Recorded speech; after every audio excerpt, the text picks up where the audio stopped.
So let's have a look at some of the ship changes. So one change. Yeah. Points are no longer to the nearest 5 points. Oh gosh, yeah. I really like that. I think that gives. You could have, you could have played a 200-point game, and you could have divided all ship values by 5, and you'd have had as much design space. Actually, using 1, 2, 3, or 4 when you're mod 5 gives you more points to balance between. No, I agree. I pulled a face. That's literally just because I'm writing this, and they come to 1496 points or 1489 points. And I think, well, can I use 10 points somewhere? No, because that ship now costs 82 points rather than 80 points. So it's a little bit. Yeah, it'll really upset some people, I'm sure. But I do agree. It's again another lever to pull, because you can look at a ship and go, well, it needs a slight improvement. It's currently 80 points. It doesn't deserve to be 75 points, but we could try 77 and see how that goes. Yeah, for the light ships especially, where you've got ships that are costing 20 to 40 points. Yeah, increments of 5 is a huge proportionate change. Yeah. Especially, as you said, when you then get ships you're comparing across factions, you're going, well, why is my Corvette 20 points and does this, and your Corvette's 20 points when it's so much better? Well, now it could be, well, your Corvette could be 22 points, or mine could be 18 points, and so on. It's not necessarily the case. They haven't adjusted every single ship, and some of them they have adjusted by increments of 5 anyway. But yeah, again, it's a change to how the system works, and it's now, as the game, it's a very young game, it's less than a year old. As the game progresses over however many years, hopefully many, they can tinker with this up and down. Give some more room, yeah. Right, so based on that, UCM changes. There are a couple of important ones. I mean, they've tinkered with some of the admiral abilities. The good ones have generally gone up in points, so Colonial Legions is now 2 rather than 1. That's fair. It's really good. Intensify point defense now gives you more Aegis than it did. I still probably wouldn't take it, but I prefer to have abilities to directly affect the drop part of the game. This may not come up, but it's nice to have. Infiltrate and Sabotage. If you don't know that one, it's where I, for 2 points, pick any drop site at the end of the initiative phase, and it takes D3 core hits. Now I have to have a ship within 6 inches of that drop site. But it's D3 plus 1 core hits. So it does more damage, and therefore more reliably removes troops, but I have to have something there. Which is much of a muchness, really. I think it'll still be really, really, really, really good.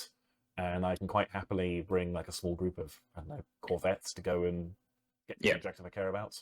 But I guess it means there's counterplay. Yeah. I can drop off 3 battalions on a drop site in my back line. And if I then keep all of your drop ships away from it, I keep that drop site. Whereas before you had the ability to point at it without going near it and just go, lose some, next turn, lose some more, they're all dead. Exactly. And there was, other than kill your admiral, there was nothing that could be done about it. So I like that. Yeah. Interestingly, it's not just dropships for any ship, but also because it's within 6 inches, that's the range of any ground-based weapon. So I move my ship there, turn 1, I park over the drop site, making it obvious what I'm going to do, and then you've got troops on the drop site who then man the guns, and if it's just a Corvette or something, very good odds you'll shoot it down, even if you're not actively guarding it with your own ships. Yeah, good change. Mass Driver Volley, which was currently my favourite on the London, it's now not +1 shot, it's +1 lock, which will do nothing with the massive, great big lock 2 damage 4 core weapons, because you can't get better than 2. So, probably a good change.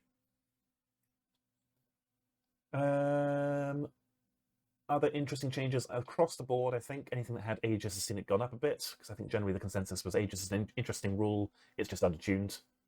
So, you've got more of it now, generally. Santiago's, I'm happy about. I thought Santiago's were pretty good as is. The UCM Corvette with 4 shots lock 4. They're now 4 shots lock 3. I'll take that. They gained rare, but I don't think I'd ever run more than 2 groups anyway.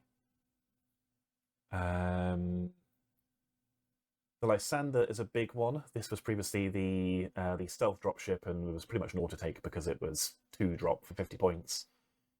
They've gained Vanguard 6, so they are faster, but they are now only dropping well, they need 2 dropships to launch 1 battalion.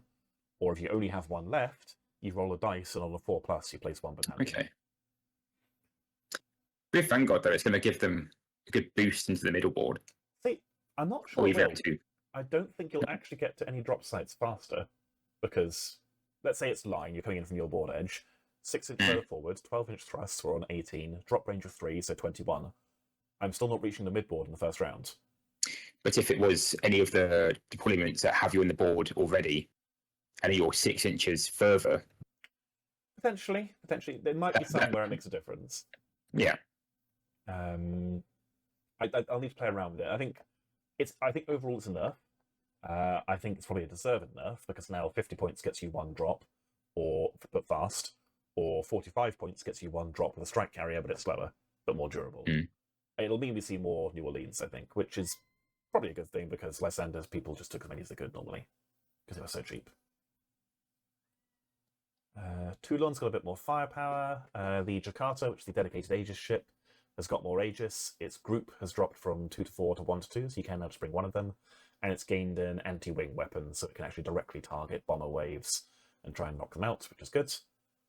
I need to check whether anti-wing interacts with torpedoes. I don't think it does. I don't think so. It's only bombers and fighters. Fair enough. Which means then nothing interacts with torpedoes, because Aegis doesn't, fighters don't, anti-wing doesn't, so torpedoes just do their damage when they arrive. Yeah, you just have to avoid them or take it. And then most of the rest of it are points increases, which is probably deserved. Dan, you've been saying for a while that UCM are generally a bit too cheap, I think. Yeah, I think they are. I mean, I think Scourge is one of the better matchups into UCM. I think the really good kinetic saves and the predominance of kinetic energy amongst resistance, amongst PHR, man, that was a rough matchup for those fleets into UCM. Yeah, you're probably right, and I think they were generally overperforming. So the points increases are not unfair. There are some that hurt, but those are because I was bringing the good stuff, and now the good stuff costs more, which is what you're going to bounce pass. As we can see, again, every single battlecruiser has picked up Vanguard 4, which is nice. It's really interesting on the Venice, because that will mean that your command ship with your admiral starts the game on the board, so you get full action points round 1. And its order previously let you weapons free and launch. Well, that's core now. So now, this is, as someone who quite likes these techie pieces, it's very interesting. Order to fire, you now select the group, they fire a single weapon system, then they turn and move and fire their other weapon systems. That's the key thing there, I guess, is you can activate a weapon, see how it does, and then fire your other weapons. You get the information of how the first weapon system did before you resolve the other ones, which, to me, is really interesting. Yeah, I'm very keen to see how that plays out and see if it's worth taking. I was already very, very keen on the Venice.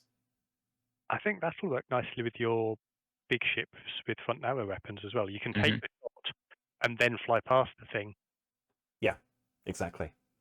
If you're already on target and don't want to go past it. So yeah, I expect to see a lot more Venices. I think it's going to be a very common one in most of my fleets. And again, that Vanguard, it doesn't need to go anywhere. It could be Vanguard 0, but just starting on the board means 5 more action points. Means you can start throwing ships around at high speed, round 1. Very cool. Yeah.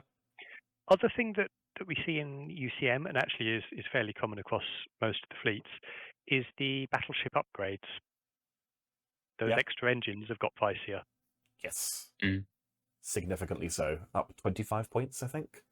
Yeah, you can still have fast battleships, but you pay for it. You pay even more than you did before. Yeah. And at that point, you're approaching a super battleship cost. So now you're starting to think, do I want the extra firepower or do I want the extra speed? Because all the super battleships have gone down to 6-inch thrust. That extra engine cluster is there to allow it to carry the extra weapon systems and launch it's got, not to make it as fast as a cruiser. Which makes sense. 6 is really slow. I know. Do you have anything that's that slow? Monitors, maybe? Yeah, I think they might be. I mean, it is really slow, but I'll bring a Venice Yeah. and make it thrust 10. Another reason to bring a Venice, I think. And then the London and the Washington stayed at thrust 6. They are also painfully slow.